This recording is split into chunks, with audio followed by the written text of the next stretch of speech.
ભાઈઓ અને બહેનો, ધરમ કરમ ચેનલમાં આપનું સ્વાગત છે. બધાએ જન્માષ્ટમી ધામધૂમપૂર્વક ઉજવી જ હશે, કારણ કે આ તહેવાર તો આપણા માટે ખૂબ અગત્યનો, કૃષ્ણનો તહેવાર. કાનાના વધામણા કરવા માટે બધા આખું વર્ષ રાહ જોવે જ છે. એટલે જ્યારે જન્માષ્ટમી આવે ત્યારે આપણે બધા જ આ તહેવારને ખૂબ ધામધૂમપૂર્વક ઉજવવા માટે રેડી જ હોઈએ છીએ. નાનામાં નાના મંદિરથી લઈ દ્વારકા, ડાકોર, વૃંદાવન, ગોકુળ, મથુરા સુધી જોઈએ તો ક્યાંય ઉજવણીમાં કોઈ કમી મહેસૂસ થતી નથી. બધા જ પોતપોતાની જગ્યાએથી અને દરેક પોતાના ઘરમાં પણ ખૂબ ધામધૂમથી કૃષ્ણ જન્મ ઉજવે છે. ત્યારે આપણે બધા કૃષ્ણના રંગે રંગાઈ જઈએ છીએ અને ફરી પાછા આપણે કૃષ્ણના મોહમાં આવી જઈએ છીએ.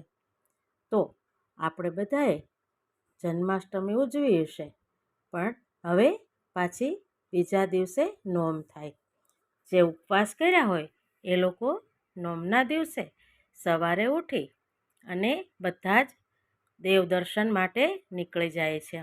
દરેક મંદિરે જઈ કૃષ્ણ જન્મનો માહોલ હોય એના દર્શન કરે છે અને બધી જ જગ્યાએથી પંજરીનો પ્રસાદ મેળવે છે અને આનંદથી આરોગે છે. આવી રીતે દેવ દર્શન કરી અને ભક્તિમય માહોલમાંથી બધા ઘરે આવે છે. પણ ઘરે આવ્યા પછી નોમ હોય એટલે પારણા કરવાનો દિવસ હોય, તો પારણા કરવા માટે પણ એક સમય નક્કી થયો હોય છે કે જે આપણે ભાવપૂર્વક ઉપવાસ કર્યો હોય તો પારણા પણ ભાવપૂર્વક જ થાય. તો નોમના દિવસે આ વખતે 6:11 થી 11 વાગ્યા સુધી પારણા કરવાનો સારો સમય છે. તો આપણે બધા આ સમયમાં પારણા કરીએ અને ફરી પાછા નોમના દિવસે દર્શન કરવા જઈએ, મેળા કરવા જઈએ અને આનંદપૂર્વક નોમનો દિવસ પસાર કરીએ. જેટલો આનંદ આપણે આઠમના દિવસે મેળવ્યો હોય એટલો જ આનંદ આપણને નોમના દિવસે પણ આવે છે. તો આ વાત છે એ પારણા નોમની થઈ. પણ હા, આ સાથે એક બીજી નોમ પણ ઉજવવામાં આવે છે આ જ દિવસે, ગોગા નવમી. ગોગા મહારાજ છે એની નવમી છે એ આ પારણા નોમના દિવસે જ ઉજવવામાં આવે છે. આમ તો આ તહેવાર છે એ રાજસ્થાન, હિમાચલ બાજુ ઉજવાય છે, પણ હવે તો બધી જગ્યાએ આપણા બધા જ ભાઈ બહેનો, બધા જ પ્રાંતના લોકો હળી મળીને રહે છે.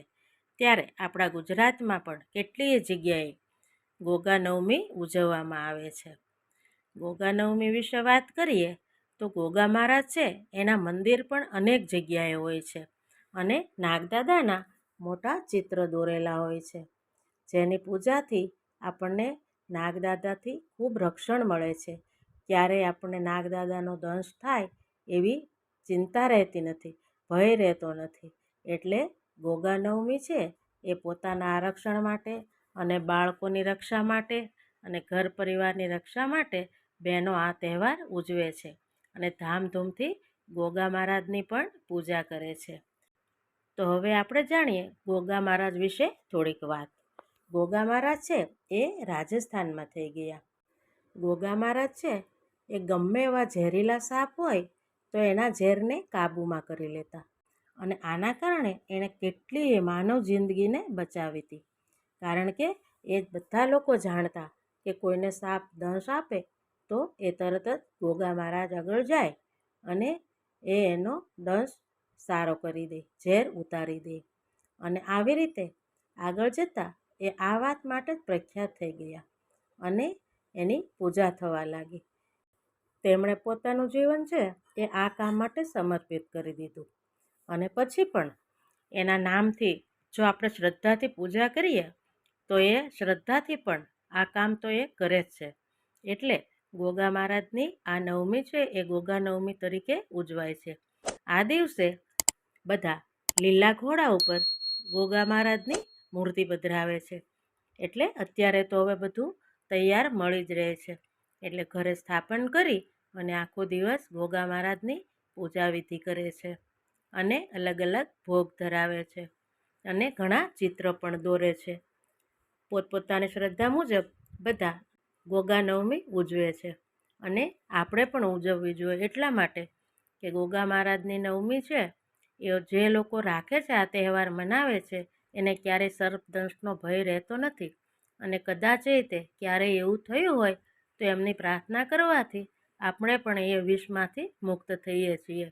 અને કહેવાય છે કે એમનું જીવન પણ એવું હતું, ખૂબ પવિત્ર અને દયાળુ હતા. એટલે બધી પ્રકારના વિષ પણ આપણામાંથી નીકળી જાય છે એવું પણ શ્રદ્ધાળુ લોકો માને છે. તો આપણે પણ ગોગા નવમી ઉજવીએ અને બધા ગોગા મહારાજના આશીર્વાદ મેળવીએ. તો ભાઈઓ અને બહેનો, આ હતી નોમની વાત, એક આપણા પારણા નોમની અને એક ગોગા નવમીની. હું જે જાણતી હતી એ મેં માહિતી તમને આપી. તો આપણે બધા પણ આવી રીતે નોમને ઉજવીએ અને કૃષ્ણ ભગવાન સાથે ગોગા મહારાજના પણ આશીર્વાદ લઈએ. તો હવે પછી કોઈ નવી વાત સાથે આપણે ફરી પાછા મળીશું. હા, ધરમ કરમ ચેનલને લાઇક, શેર અને સબસ્ક્રાઈબ કરવાનું ભૂલતા નહીં. તો જન્માષ્ટમી, પારણા નોમ અને ગોગા નવમીના જય શ્રી કૃષ્ણ.